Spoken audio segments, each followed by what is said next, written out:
Loop 70. 70.1. The night will last forever. Nightmare moon boomed, shaking the ground. Luna, Twilight said, inflecting her voice to make it carry above the general panic. Here. She threw a chocolate bar at the dark alicorn. Nightmare moon caught it, tore open the wrapping and ate it in a second. Insignificant. This alone does not make up for 1,000 years of missed tributes. Well, don't just stand there, Twilight added, looking at the startled ponies of Ponyville. She wants tribute, now give it to her. Pinkie Pie grinned, and bounced into Sugar Cube Corner. A torrent of sweets and chocolate began to pour from the upstairs window, making Nightmare Moon canter over and start stuffing her face. After about a minute, there was an abrupt flash of light, and Luna stood there. Better? Twilight asked. Better. Luna nodded, and took wing. What the what? Dash managed. Twilight shrugged. You're not you when you're peckish. Why did you pause? Copyright issues. / 70.2. Hello, dear, Pearl called outside the carousel boutique. Surprise. Several seconds passed, during which Sweetie moaned quietly about being left with her sister while her parents went off on holiday. Then the door creaked open, and a bleary dragon looked out with sleep in his eyes and what was recognizably one of Rarity's dressing gowns wrapped imperfectly around his body. Who is it? Sorry, we had a late night. Magnum blinked. Who the chaos are you? The dragon turned to look at him, though the slightly slit eyes didn't focus for at least another 2 seconds. Speakoran Uvalitar. You. Who is it, dear? Rarity's voice came from inside the building. She peered around him out the door, blinked, then jumped a yard into the air. Gah! Mom! Dad! Sorry about this.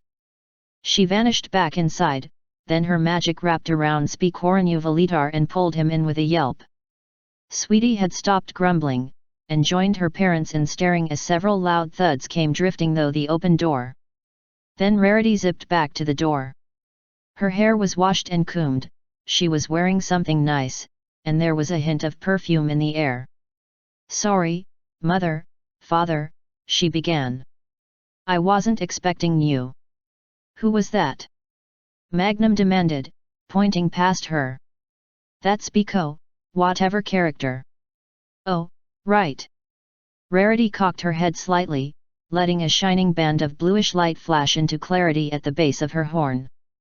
That's my husband. 3 unicorn jaws dropped. You're, what? Pearl repeated. You got married. Sweetie repeated. Magnum seemed completely lost for words. Then the dragon poked his own head around the door.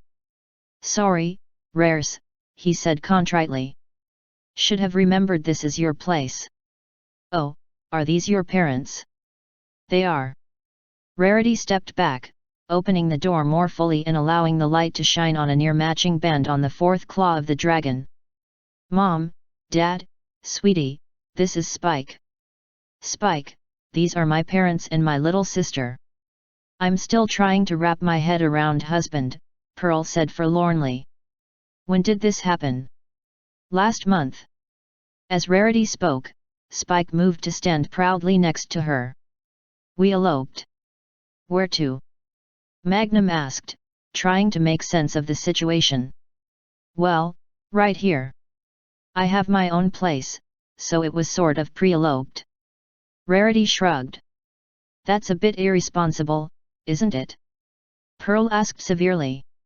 You didn't even let us know. You're right, and I am sorry, Rarity admitted. We were all rather caught up in the moment. Spike squeezed her shoulder, and she shared a long look with him before turning back to her parents. Sorry, where are my manners? Come in, come in. Will you be staying long? Pearl blushed. About that. Am I still staying here for the next month? Sweetie asked, curiously. Is Mr. Spike in the spare room?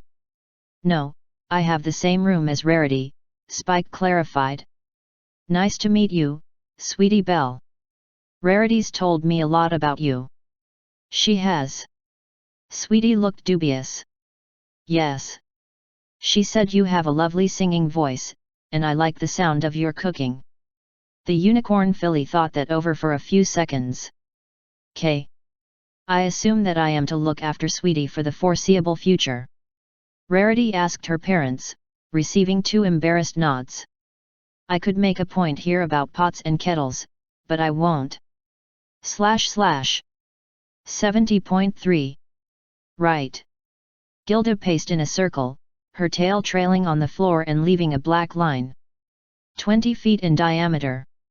Her prospective opponent inspected the circle, then nodded. We start 6 feet apart, with a 3 count. As she spoke, she padded softly over to her starting position, and crouched down. 3, 2, 1. Go. There was a clash, and a flicker of orange. Not bad, Bunny, Gilda grinned. Care to try seriously this time? Angel nodded absently, then launched himself forward with a carrot in each paw. Asterisk. Okay, that's pretty impressive, Gilda admitted, panting. Her snow-white fur and feathers were speckled with blood as much as red tattoos, and the sparkling thunder edge on her back had left scorch marks all over the miniature arena. The bits of it which weren't covered with hundreds upon hundreds of carrots, anyway. Seriously, where do they keep coming from? Angel shrugged. His ears drooped, a sign of fatigue, but nothing else about his easy stance suggested he was particularly tired. Right. Gilda set her wings, and exhaled sharply. Her tail described a lazy circle in the air. The carrot in Angel's paws expanded suddenly, until it was 4 times larger than he was. Then he shifted his grip, and raised it before giving it a swing. Gilda gaped. Okay, that backfired. Gah! Thunder edge flashed out. Asterisk. So, Trixie asked, when Gilda stopped. Who won? Gilda shrugged. Doesn't matter, does it? It was a good fight. Trixie gave her a look. He kicked your flank, didn't he? The griffin slammed her 4 claws on the table. Is his pocket entirely full of reinforced carrots? / 70.4. That's not the real Princess Cadance. Twilight shouted, cutting across the wedding ceremony. This is. Every pony in the room looked to the figure of Princess Cadance standing next to Twilight, and then turned back to the Princess Cadance standing at the altar. Most of them missed the significance of a simultaneous eye twitch and blink from Princess Celestia, Princess Cadance, the one not on stage, Shining Armor, and Twilight. Well, this rather puts a hitch into my plans, the Cadance on stage said. Nevertheless, I shall prevail. Wait a second, the other Cadance muttered to Twilight. I think something's a bit. With a sparkling cloud of starlight, the Cadance on stage turned into Nightmare Moon. You truly have forgotten me, sister, Nightmare Moon pronounced, as ponies reacted with shock. To think that thou couldst not tell me from thy niece, even for these many days of preparation. Princess Celestia shook her head wryly. Actually, we knew all along. Well, I must admit I did not notice at first, but my CO ruler alerted me to the swap within the hour. Indeed, Princess Chrysalis said calmly, trotting into the cathedron. Her drone guards flittered inefficiently behind her, moving to evacuate the civilians. And you've given us a delicious opportunity to ambush you, you know. Shining Armor, for his part, recovered from the shock quite quickly. He briskly moved away from the revealed nightmare, and began casting shields. You know, there's a statue of Sombra in the grounds, Twilight whispered to her old foal-sitter. I dread to think what the Empire's going to be like. I'm still wrapping my head around Chrysalis as a princess, Cadance replied. Why hasn't Nightmare Moon attacked yet? Well, from what I know from raising some pony an awful lot like her, when she's like this she prefers At the moment the last spectator was hustled through the door, Nightmare Moon struck. Celestia countered the first bolts of magic by flashing as bright as her sun, and then things got loud. Asterisk. Right, Twilight said, matter-of-factly. That's sorted that out. I love the elements of harmony. The other bearers looked askance at her. What? She asked, defensively. Look, they've solved at least 3 problems so far. So, does this mean Princess Luna gets reinstated? What? Princess Chrysalis' jaw dropped. She just leveled most of Canterlot. My hive is open to the sky. Not like they're complaining, Twilight replied, nodding over to where some of the drones were setting up sunbathing chairs amidst the rubble that used to be Canterlot Castle. Besides, I seem to recall a certain other attacker who got forgiven about 2 or 3 years ago. Princess Cadance put her hoof over her mouth to hold in a snigger. That sounds most fair, Princess Celestia allowed, giving her slumbering sister a once-over. I hope that my dear sibling is as cured as my loyal CO ruler is. Wait, is this policy now? Chrysalis demanded. Because I would not have wanted to have Prince Sombra on the staff. Well, if he'd been cured instead of turned back into a statue, I don't see how I could have refused, Celestia said calmly. Tell me, Twilight, do any of your friends have plans to become evil and then be cured? I believe that we may need to add another wing to the royal quarters when they are rebuilt, if so. I was considering accepting a position if there are any open, Twilight admitted. There was a knock on the door. Since the doorframe wasn't attached to a wall anymore, it was sort of superfluous. Come in, Princess Cadance answered for them. Hello, dear, Shining Armor said, pushing the door open and walking through. As he finished getting through, it let out a wheeze and collapsed into the general rubble pile. I think we managed to chase off the last of the Canis Minor. Did the Cathedron survive? BBBB, Chrysalis started to stutter, pointing wildly. It did, Cadance confirmed, then gave her fiancé a stern look. But I'm not sure if we should go through with it now, Shiny. I mean, you couldn't tell me from an evil moon villain. I wasn't myself. Shining volunteered. Fine, then. Cadance nodded. Same time tomorrow, then?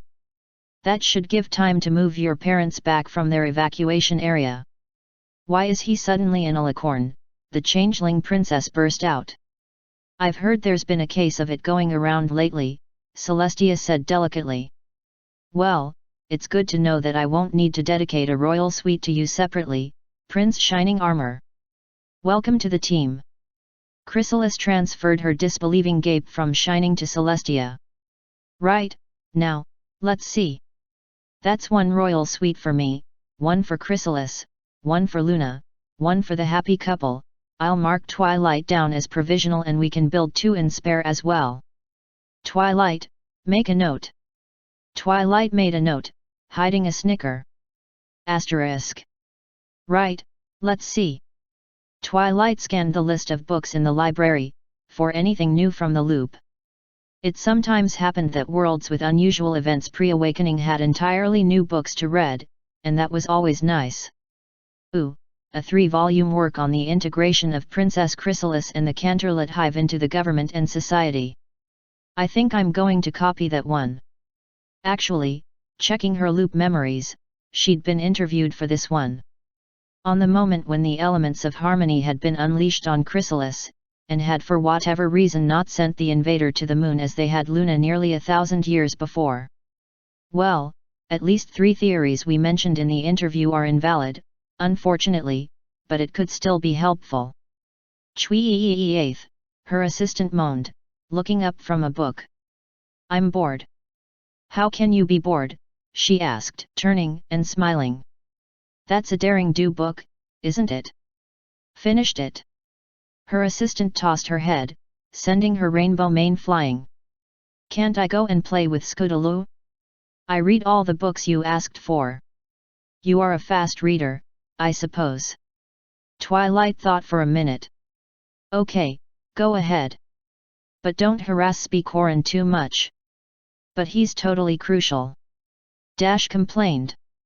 I mean, he's a dragon who breathes fire on clouds and then makes them shoot thunder, and he's just radical. I want to be like him when I grow up. Twilight chuckled. I know. This time, anyway. But he does have a job, so if he asks you to leave him alone, then leave him alone. Dash kicked the table leg in sullen silence. Oh, sorry, I almost forgot. Twilight picked up a letter from the table. Can you take this to Princess CelestAI? Then you can go and play with Scootaloo. Dash perked up. Sure thing, big sis. A blur of rainbow light, a boom, and Twilight's special assistant, an adoptive sister, was halfway to Canterlot by the time the curtains settled back. Twilight smiled, wondering just how many photos she should take of Chibi this loop. That she'd be taking some was indisputable. This version of Dash was adorable and potential blackmail or amusement value for her looping self, to boot. / 70.5 My name is Naruto Uzumaki. I dislike morons, idiots, repetition, morons, repetition, hesitation, deviation, and traitorous teriyaki stalls from the future that don't exist yet. My dream is for the sons of former Jinhyuriki and the sons of former Hokages to sit down together at the table of brotherhood. With my shadow clones I'm almost there, I just need to find a table of brotherhood. And I like confusing people and committing untraceable plagiarism. Naruto sat back, enjoying the complete and total confusion of his team. While he watched Kakashi trying to work out if he knew his own past, he sent out a quick pulse of generalized combined magic / chakra. If there were any loopers around, they should respond. One pulse replied. It wasn't particularly coherent, which probably meant a newbie or someone who hadn't had occasion to practice the alert, anyway. Well, guess I am the host for this set. May as well see how they plan to mess with things. Asterisk. 7 vulnerable points, Zabuza growled threateningly. Self-esteem, spleen, left earlobe, right thigh, larynx, hairstyle, and fashion sense, Naruto listed off. Or they are on me, anyway. He shrugged, as the missing nin's patter faltered. Hey, I'm a preteen, I've got a very fragile worldview. Zabuza almost audibly decided to ignore him as insane. Seriously, where is that other looper? He's taking ages to show up. Asterisk. Sensei I. Naruto whined. I've got too much chakra for this. Demonstrating, he put his foot on a tree, and pushed some of the Furbal's chakra through his foot. The tree promptly fell over. Hey! Kakashi shrugged. How about that? Sakura, Sasuke, practice that, while I try to avoid Naruto deforesting the island. He's surprisingly competent when he's faced with the kind of problems he expects, Naruto thought. Then shook it off. That's unfair. Who could have predicted our first 3 years? They were interrupted by the sound of unhurried footsteps. A tall, willowy, gray-haired woman in a business suit stepped out from behind a large tree. Kakashi instantly went on alert, because the woman hadn't appeared to get to the tree beforehand, as though she'd just appeared out of the air. Mr. Norita, the woman asked, consulting a clipboard. I'm looking for a Mr. Norita Uzumaki. I'm Naruto Uzumaki, Naruto volunteered, realizing what had to be going on. Or some of it, at least. The woman inspected her clipboard more closely. Then sighed. This new intern has terrible handwriting.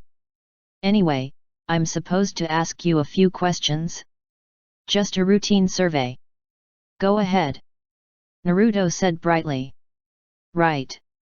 The woman turned over the first page of her notes on the clipboard. What is your name? Naruto Uzumaki. Oh, sorry. I swear, these forms, a pen scratched. What is your favorite color? Orange.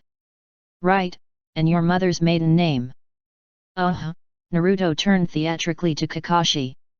What was it, sensei? What of it? Kakashi said warily. Who are you?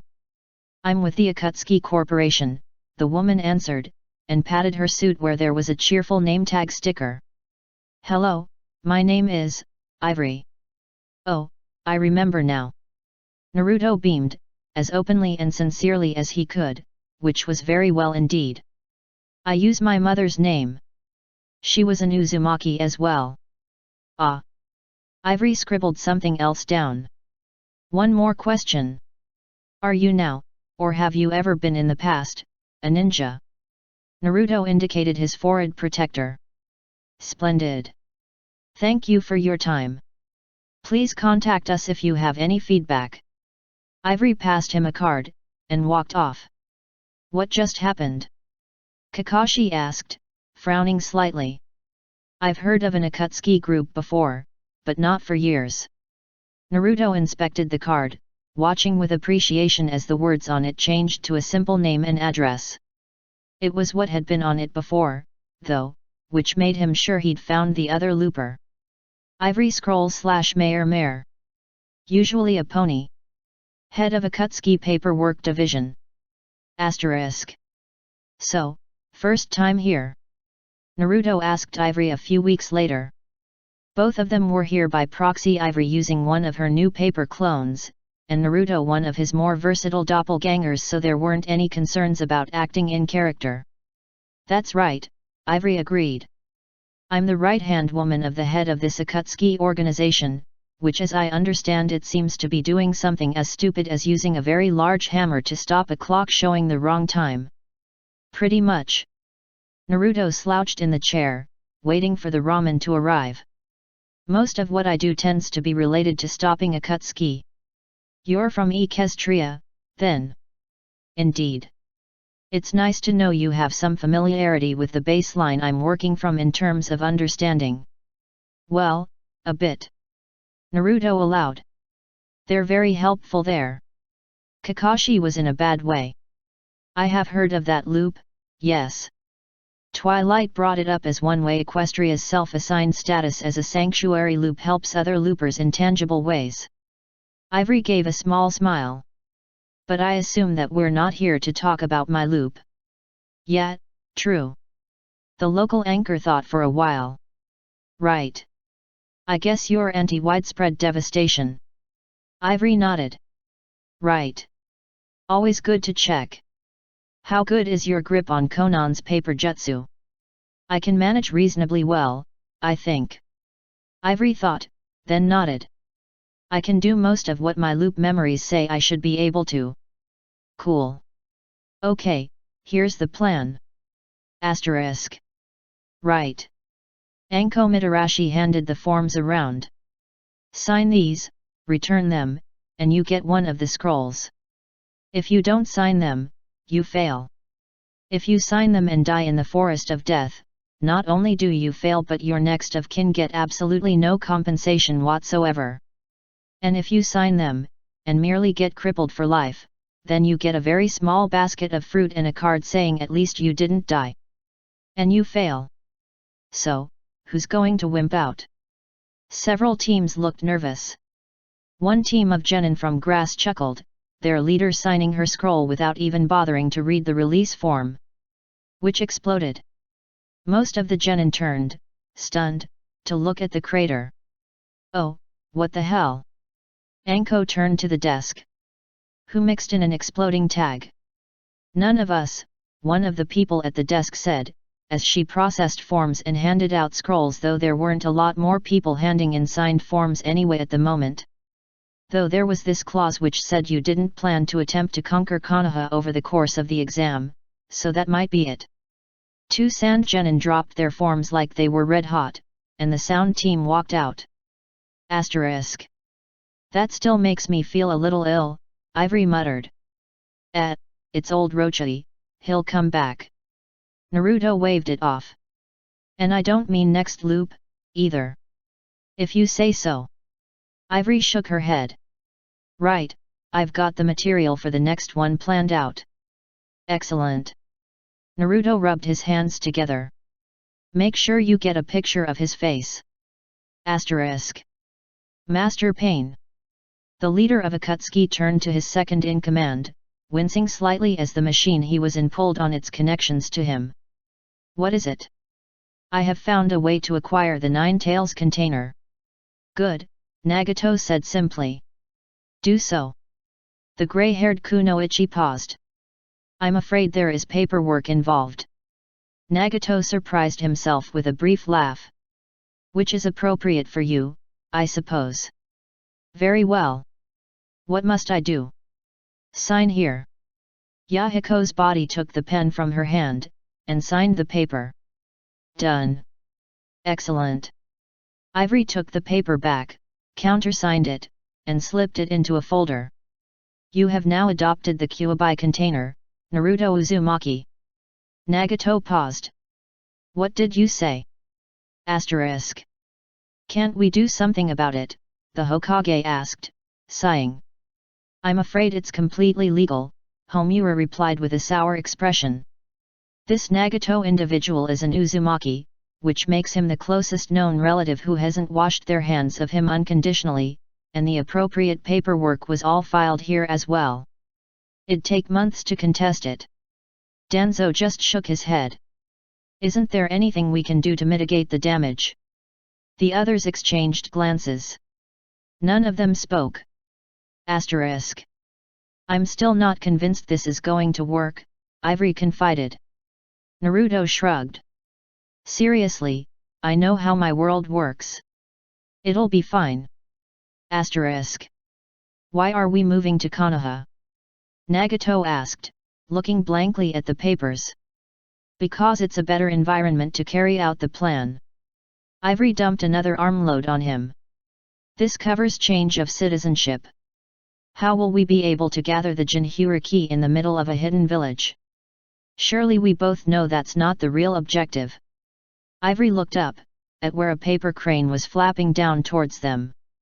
Ah, here we are. She caught it, and unfolded it. Yep, there we go. Then, with a flick of her wrist, she shook it out. It unfolded further, and further again, until it was a 3-foot by 1 page of dense text.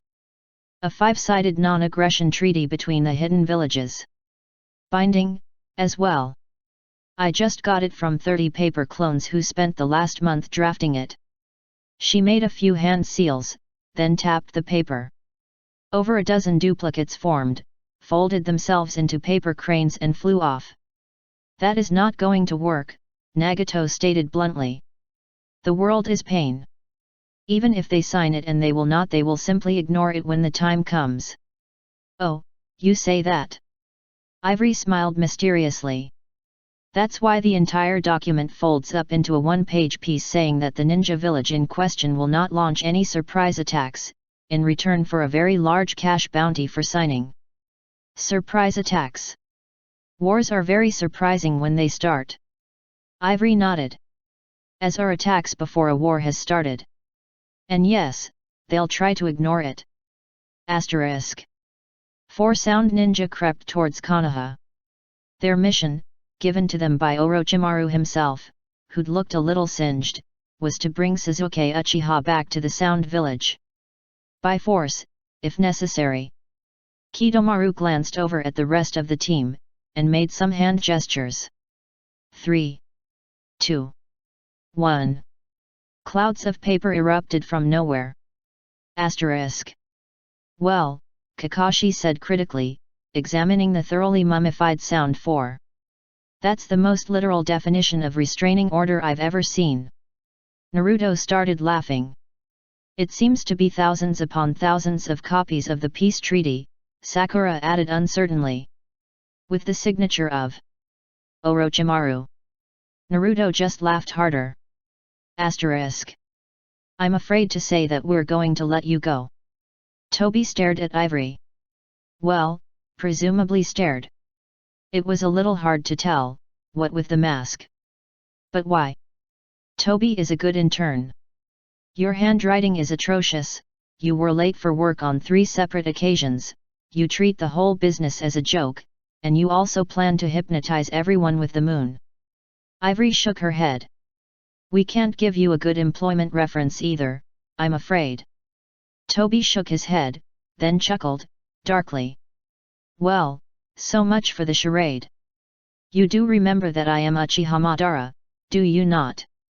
Yes, about that. Ivory shuffled some papers. We understand there's an issue of identity theft, as well. Can you prove that you are Uchiha Madara, rather than just some random black-haired Uchiha with a mask? Asterisk.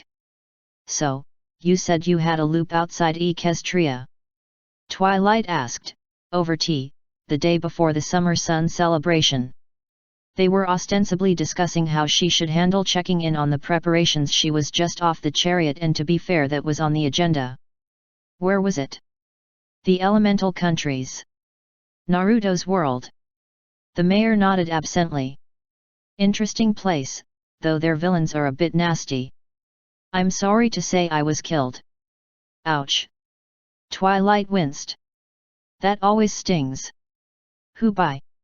Toby. I understand he's Obito, she checked, to which Twilight nodded. Okay, thanks for confirming that. Anyway, I called him out over his real identity and he stalled for a bit, then teleported behind me and stabbed me. Ouch again. Twilight let that hang in the air for a moment. So, anything else? Oh, there was actually. Ivory Scroll, also known as Mayor Mare, pulled a large document from her pocket. I prepared this earlier. Can you add a spell to the bottom? Oh, and provide shields around the stage. Twilight nodded. Certainly. Which spell? Asterisk. The night will last forever. Ivory trotted smartly up to the stage. Nightmare Moon. Yes, the alicorn replied, looking down. Why? You've been served. Good day. The mayor held out a scroll. Served? What means this? Nightmare Moon demanded, taking the scroll in her magic and opening it. I will make you all my servants, of course, but, what? You demand this of your ruler? You are ordered to cease, desist, and explode your attempts to usurp the rule of this country away from the legitimately crowned ruler, Princess CelestAI. Nightmare Moon laughed cynically, then read on. While the aforementioned CelestAI will settle for joint rule, she will not settle for sole control in the hands of her sister, who was rightly banished for her attempt to conquer Equestria by force. As such, explosive runes. The alicorn blinked at the last two words, which had started to glow. Pardon. A very loud bang rattled the windows around Ponyville Square. Asterisk.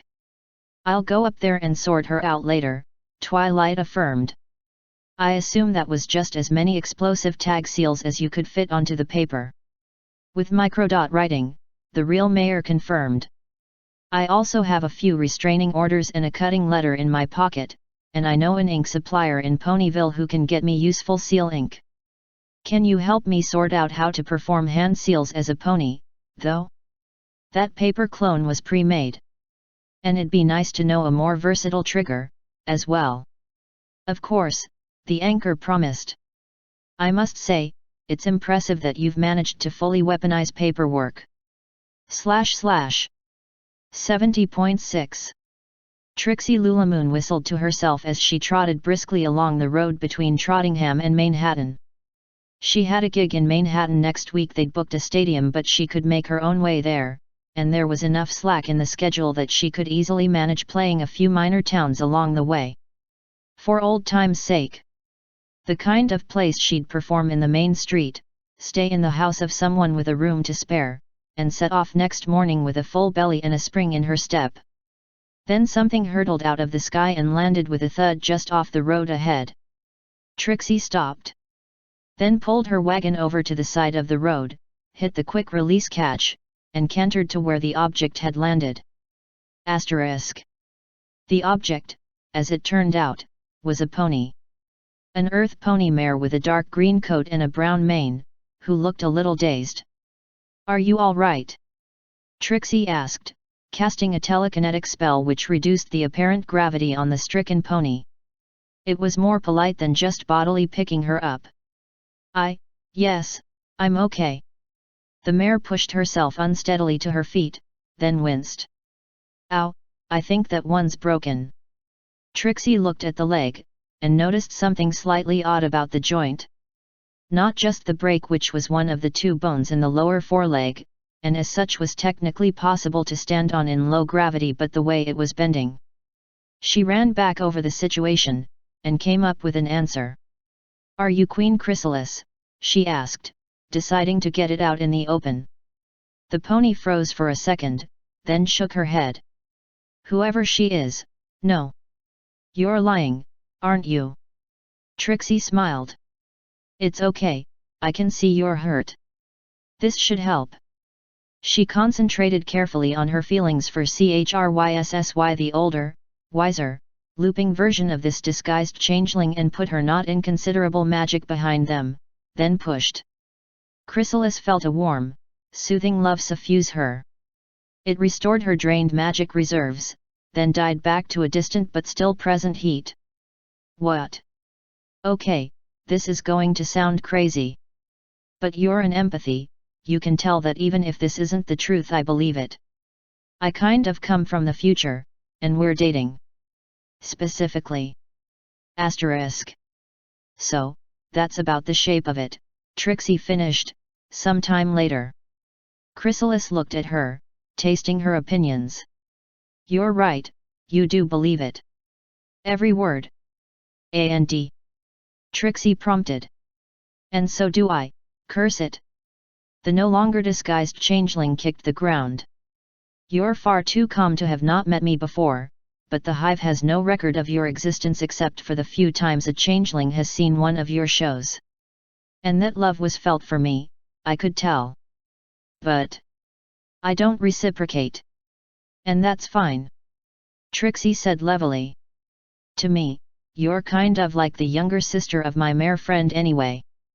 Right. Chrysalis rubbed her forehead. Okay, what now? Trixie pondered. Well, I do have a slot open for an assistant. / 70.7. Good morning, Pinchy, Barry said brightly. Time for you to get up for school. Ruby Pinch blinked, yawned, and crawled out of bed. Okay, Mama. Barry smiled, moving aside to let her daughter through the bedroom door. It was always hard, the first day of a new loop. When her daughter was suddenly years younger, and couldn't remember a lot of their time together. So she always put on a brave face, because it seemed to help. Most of the time. Where's my cereal, Mama? The filly unicorn, this time, at least, asked. I can't find it. Check on the right side of the cupboard, Barry replied automatically. Oh, yeah. Thanks, Mama. Asterisk. Some minutes later, Ruby Pinch was at the door. Her teeth were clean, her mane was done, and she had her saddlebags on. Have a good day. Barry called. Mama. Ruby said uncertainly, standing just inside the door. Can I ask you something? Sure. Are you okay? Barry blinked. What do you mean, Pinchy? Well, Ruby frowned. You're different this morning. You seem kind of happier, but sad as well. And you haven't had a drink yet. Ouch. Barry forced a smile, feeling tears start in her eyes. Oh, Pinchy. I'm sorry if I haven't been such a good mama, but you are. Ruby said fiercely. You're the best. The purple mare had to try a couple of times to resume speaking without croaking. Thank you, she sniffed, on the third attempt. Just, thank you, Pinchy. Ruby smiled, not sure how she'd helped, but happy she had. Now, run along, dear. You need to get to school on time. Ruby glanced at the clock, and cantered out into the street to head for school. That says it all, doesn't it? Barry muttered to herself. Buck, I must have been a mess. She shook her head. Well, I can certainly do better. Especially now. Who knows a good hangover cure spell? Asterisk. I see, Twilight nodded. You want to make sure you can be sober for Ruby. But I don't want to just give up my passion entirely. Barry nodded. That's right, I can't just stop, because creating drinks involves tasting. Despite that, I've been cutting back a lot gradually over the loops, but this time was when it really came out into the open for me. Right. Well, Zecora does good cures, of course, but... yeah, we don't always loop together. And asking the non-looping one for over 100 at a time won't go down well. To say the least. Indeed. Twilight paused. You do realize that you will need to ascend to gain a horn and the means of casting this spell, correct? I do, Barry affirmed. I may not especially relish my transformation, as such, not that I dislike it, but, oh, you know what I mean. I just prefer to be an earth pony most of the time. The unicorn just gave her a slow nod. But if I have to, I will. Okay, how do I do this? Asterisk. Barry came muzzily to awareness in her kitchen. There was a faint tang of cinnamon in the air. Hey! Guess that really did work out stronger than I was anticipating. Barry shook her head, trying to clear the pounding headache that had manifested, and looked at the glass on the table. It was, indeed, nearly full of her newly developed brain suicide by spice. Then she looked at the clock. Asterisk. Come on, Barry muttered, rummaging through her pocket and wincing against the headache. Where's that stupid spectrum crystal tumbler? Eventually, she managed to locate it, and pulled it out into the real world. A moment's focus and she was in a licorn, another to cast the spell. There was a door creak. And a small pair of lungs inhaling a very impressive amount of air. Well, pony feathers. Asterisk. What, exactly, am I going to put on the stained glass window? Celestia asked, partly of her sister and partly of thin air. She appears to have become an alicorn from creating mixed drinks. Luna shrugged, sipping at her glass. I do not know, dear sister mine. Perhaps some of this coriander cordial will aid your cognition. Oh, why not? / 70.8. Twilight Sparkle, lend me your ear. I have a plan for you to hear. Twilight looked up, already aware who it had to be. Hello, Zecora. I must say, it's earlier than usual for you to show up in Ponyville of a new loop. Which is saying something. Did you have a new pattern for convincing the town that you're not evil? My thoughts were such, though why my haste? It is more of the obverse case. The zebra frowned, scanning back over her words, then let it go. In truth, I wished to take my chances. What if I really did do evil dances? Oh, I see. Twilight nodded. Right. You want to pretend to actually be evil. That should be fine. I can get the rest of the elements into a team of superheroes fairly easily, even without their looping. Anything I should know? Zecora pondered. I plan to be equipped with and use trees, an evil witch who rules the ever-free. Counsel Fluttershy, I do no true harm. She shook her head. I have no wish to so soon buy the farm. Yeah, good point. Twilight pulled a checklist from her pocket. Okay, step 1 for forming the Harmony Elementals, select base. Well, I could do the old elaborate underground base routine. Asterisk. Trixie fled the stupid town, where there were stupid ponies and stupid bears and stupid, goody four-shoes unicorns who showed her up. And she'd lost her wagon, as well. Everything she owned. After a few minutes, her legs began to ache, and she slowed to a walk. She looked around, noticing that her headlong gallop had carried her into the ever-free forest. Trixie had heard stories about this place, but dismissed them as exaggeration. And you should know, part of her whispered. But there certainly was an Ursa in there, wasn't there? A twig cracked. Who was that? She demanded, her horn lighting with a blue glow. Something moved past her line of sight, too fast to see. Something else creaked behind her, and she spun seeing nothing. The magic charge in her horn went into a searchlight spell, which showed gnarled tree branches reaching for her. She shivered. Somehow, living rough was a lot more pleasant when you had a wagon to do it in. Then there was a great crackling, tearing sound off to her right. She looked, and a tree had fallen across the road behind her. Another slammed down across the road ahead of her. "We should speak soon," a voice said, in an accent Trixie couldn't place. "Miss Lulamoon. Who are you?"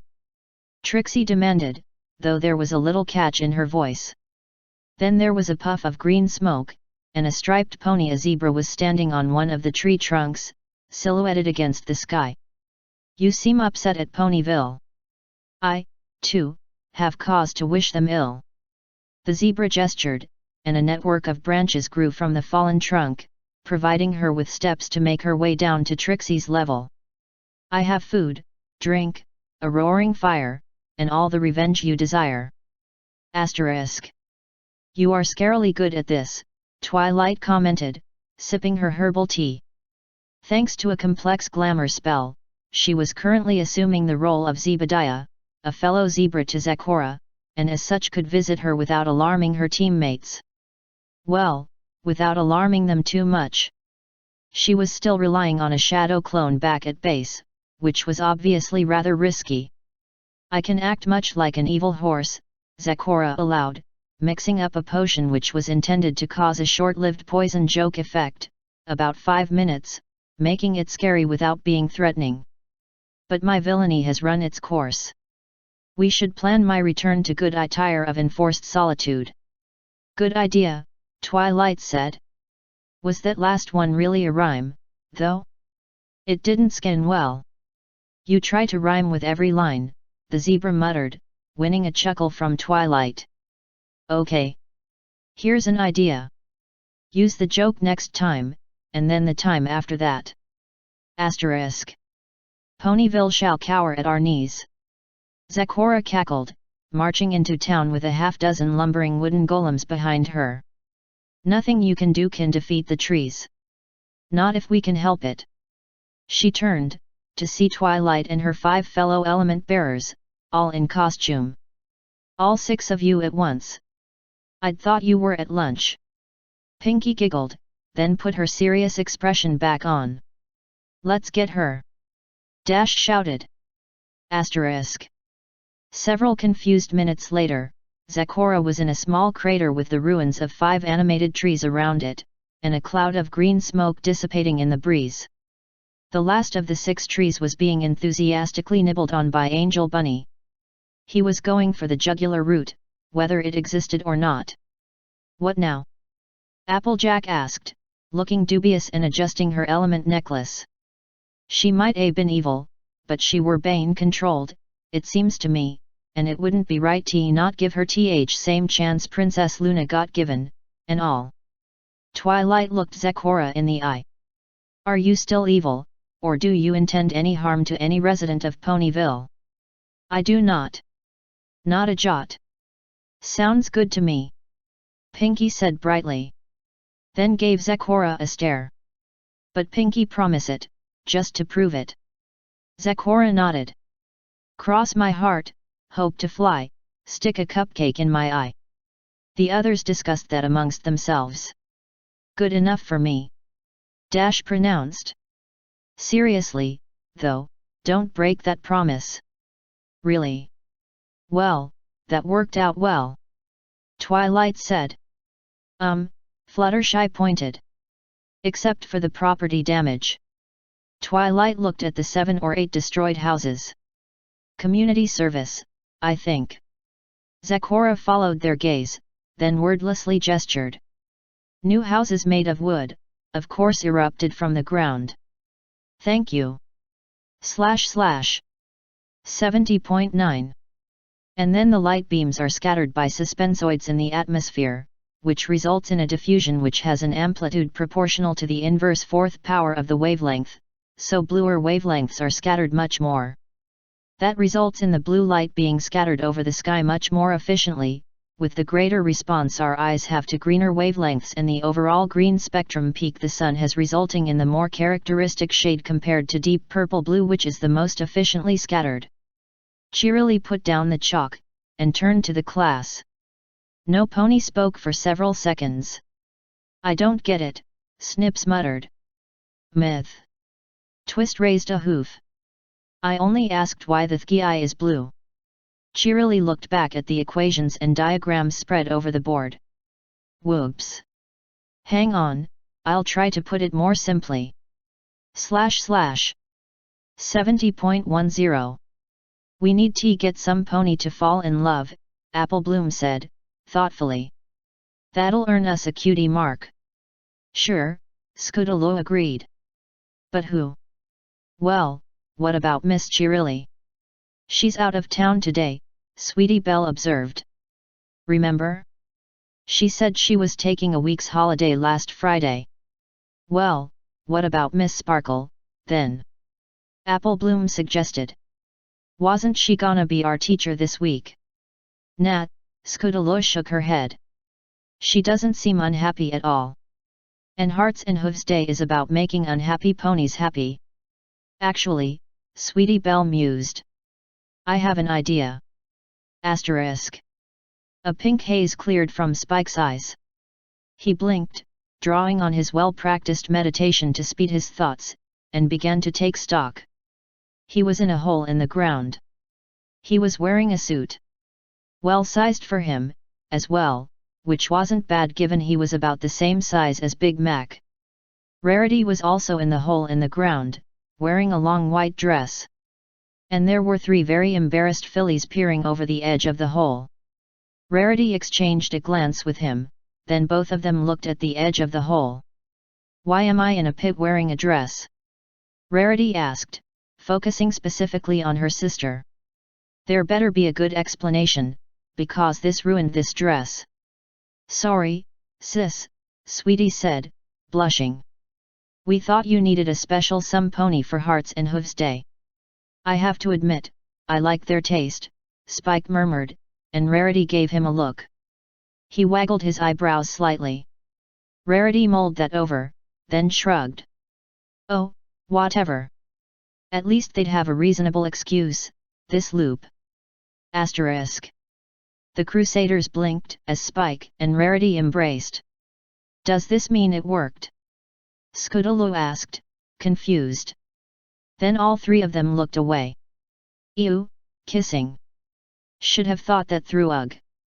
Rarity called up to them. / 70.11. Hey, Applejack said, uncertainly. Gilda? You got 'em in? Sure. The Griffin nodded to her. Well, only a minute or 2 right now, I'm gonna do an interview in a few for the bolts. Spike and I are having a bet over who can be the first non-pony in the group this loop. Right, right. Applejack frowned. Yeah, this might take a while. Come see me when you've got the spare time. Will do. Gilda gave her a thumb claws up, then returned to scanning the sky for Wonderbolt. Asterisk. Oi, fruit flank. Gilda crowed, back winging to land perching on the branch of a tree. Gilda, Applejack nodded up to her. Can I get off seed felt? Gilda glanced down at the branch, which began to creak. Spoils sport. Flaring her wings again, she touched down gently on the orchard grass. Appreciate it. Applejack sat back. Nice outfit, by Th Way. You won. Nat, it was a draw. Gilda shrugged. Apparently a 50-foot dragon is as remarkable as a griffin who doesn't even care about physics. There ain't no accountin' for taste, Applejack said sympathetically. They nodded together for a moment, then both sniggered. Right, Applejack began again. Anyway, what I was gonna say. Sure. Well, not to blow my own trumpet, but ought to say that I have experience with th element of honesty. Yeah, that's fair. Gilda nodded. More than I have, anyway. I'm guessing it's related to that. Applejack tossed her head. Yep. So, anyway, when I'm using my element, it's basically like I can tell when some pony is lying. I get a real uncomfortable feel, though o' course it also depends on what kind a lie. One that ain't for malice, it's more like a faint itch, and if I am ready for it, that helps too. Like all times we set stuff up for fun, that barely registers. Right. Gilda scratched her chin. Yeah, mine is different. It's more like, yours is about people being honest with one another, mine is about people being honest with themselves.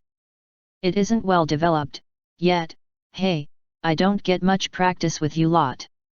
But I kinda get, yet, feelings is about right. If someone's not being honest with themselves, I can see vaguely how to get under their skin and screw with them and get them to admit things to themselves. And I think that kind of admission sticks with you. Sounds useful, actually. Applejack frowned. Well, it ain't pleasant, and all, but it sounds like the kind of help that people who end up here need sometimes. Yet. I should practice it more. I suppose I'm just too used to faking strength to get at real weakness without feeling uncomfortable. Gilda blinked, and shook her head with a sneeze. That felt strange. Just triggered it on myself. Applejack chuckled. Good start.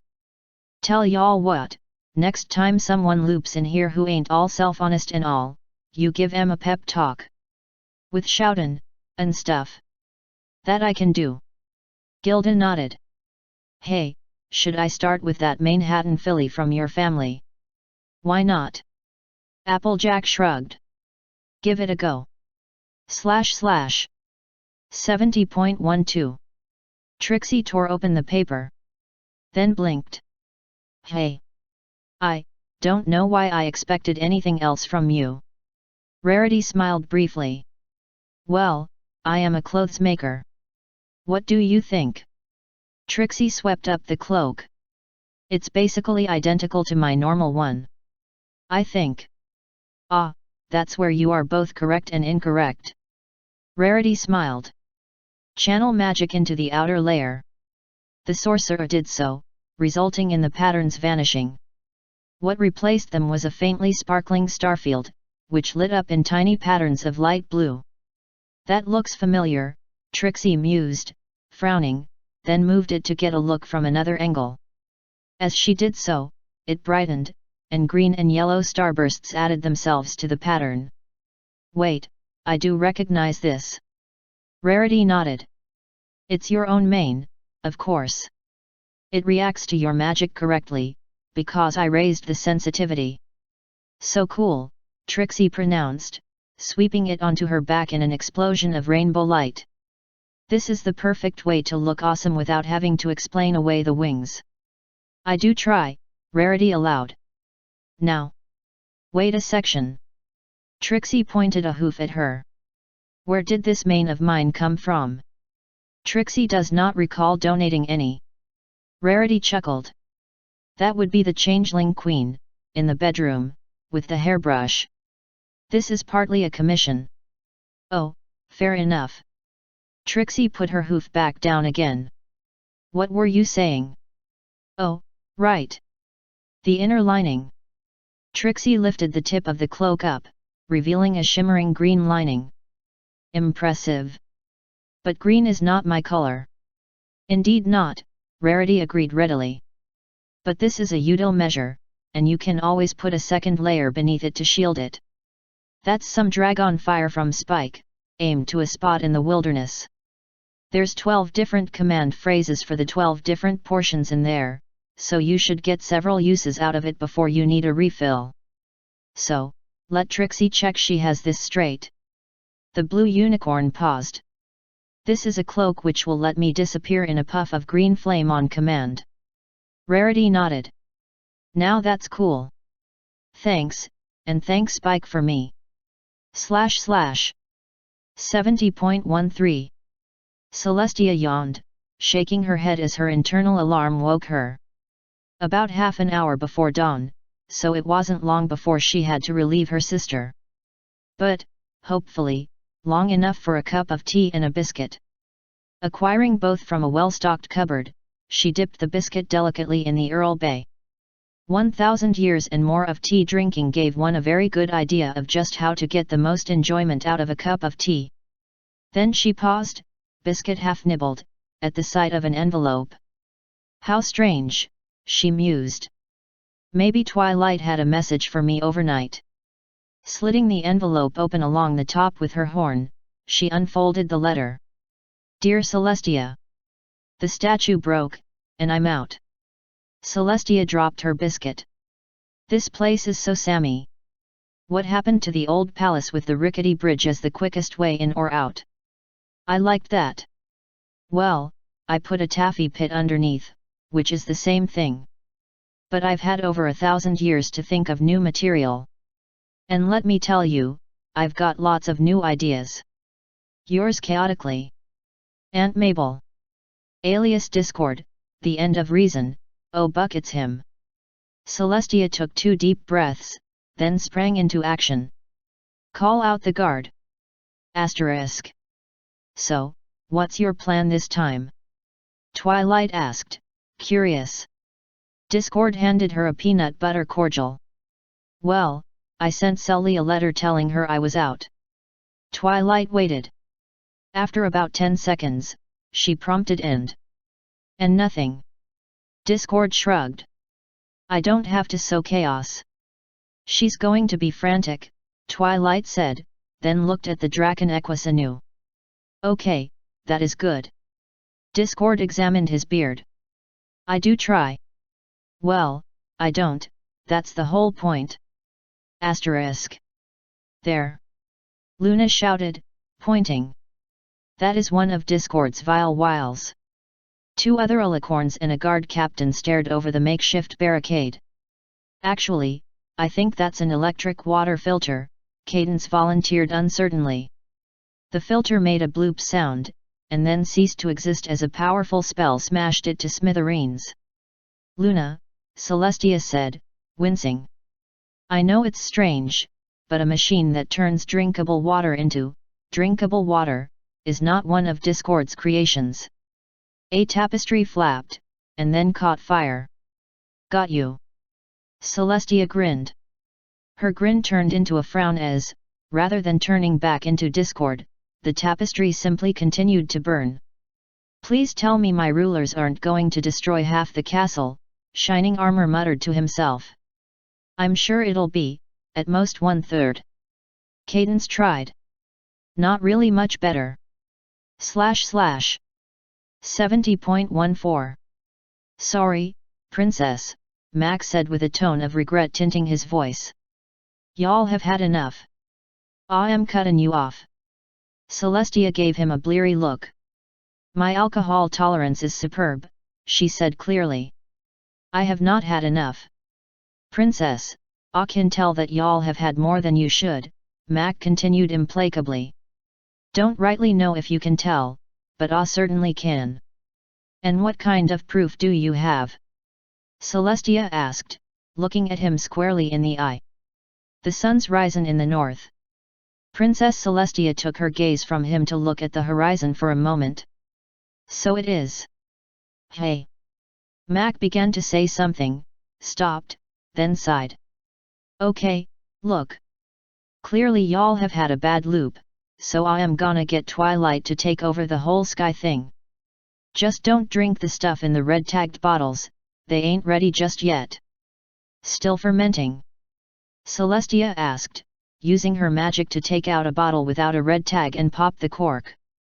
Fermentin, percolatin, and in one case procrastinatin. Mac shrugged. I just call 'em in progress. They'll be done later this loop. Right. Celestia took another look at the red-tagged bottles, then shrugged. Thanks. It's my job, Mac replied with a smile. You want tea talk about it? Celestia shuddered. One word. CelestAI. Ain't all that sure I'll get it, actually, Princess, Mac admitted. Good. Suffice to say, I spent most of my time reconstructing alien races and apologizing profusely. The Princess of the Sun downed a glass. I will talk about it more later, but, for now, alcohol. / 70.15. You're worse at this than my mother. Silver called, clapping her paws on the ground and producing a large earthen mallet. The mallet slammed into the volleyball, sending it rocketing off towards the net. As soon as it cleared the line of string, it slowed to hang in mid-air. Your mother's a canis minor this loop, she's not exactly good at volleyball. Diamond Tiara replied, frowning, and the ball twitched, then shot back across the line. The star beast known as Procyon Silveris jumped into the air, balancing briefly on an alchemically hardened disk of air, and then slammed both forepaws into the volleyball, which promptly exploded. Silver landed, and winced. Whoops, sorry, DT. That's the third time, for goodness sakes. Tiara's eye twitched, then she sighed. It rather looks as though we won't be able to get this game to work, Silver.